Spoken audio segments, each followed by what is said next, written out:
Nedumkandam കമ്പംപെട്ട് Madonna LP സ്കൂളിന്റെ സുവർണ jubilee ആഘോഷങ്ങൾ സമാപിച്ചു. ചടങ്ങിൽ സ്കൂൾ പ്രധാന അധ്യാപിക പ്രസി ജോസഫിന് യാത്രയയപ്പും നൽകി.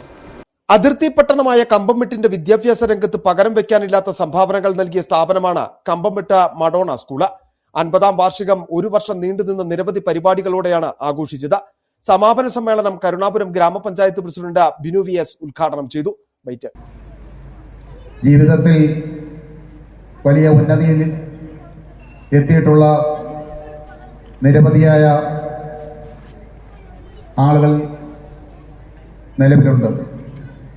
50 വർഷക്കാലം മുമ്പത്തെ സാഹചര്യമെന്ന് പറയുമ്പോൾ ഇന്നത്തെ സാഹചര്യമല്ല. തീർത്തും പാവപ്പെട്ട ആളുകളാണ് ഈ പ്രദേശത്ത് കൂടുതലുമായി ഉണ്ടായിരുന്നു.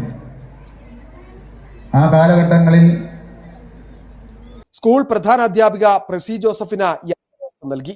ആദരവ് ഏറ്റുവാങ്ങുന്നതിനായി ഒരുപാട് സ്നേഹത്തോടെ പ്രസിദ്ധിച്ചതയും ക്ഷണിക്കുന്നു. മുൻ പ്രധാന അധ്യാപിക സിസ്റ്റർ ക്രിസ്റ്റീന SH, ജില്ലാ പഞ്ചായത്ത് അംഗം mini Prince, Kambammettu saint Joseph ദേവാലയ വികാരി ഫാദർ ജോർജ് തിരുവങ്കുന്നേൽ, പഞ്ചായത്ത് അംഗം മാത്യൂസ് മറ്റപ്പള്ളി, മറിയാമ്മ തറപ്പൽ, റെന്നി ജോർജ്, സാബു ആയിലുകുന്നേൽ തുടങ്ങിയവർ പ്രസംഗിച്ചു. LSS സ്കോളർഷിപ്പ് നേടിയ കുട്ടികളെയും വിവിധ മേഖലകളിൽ കഴിവ് തെളിയിച്ച കുരുന്നുകളെയും ആദരിച്ചു. City vision, Nedumkandam.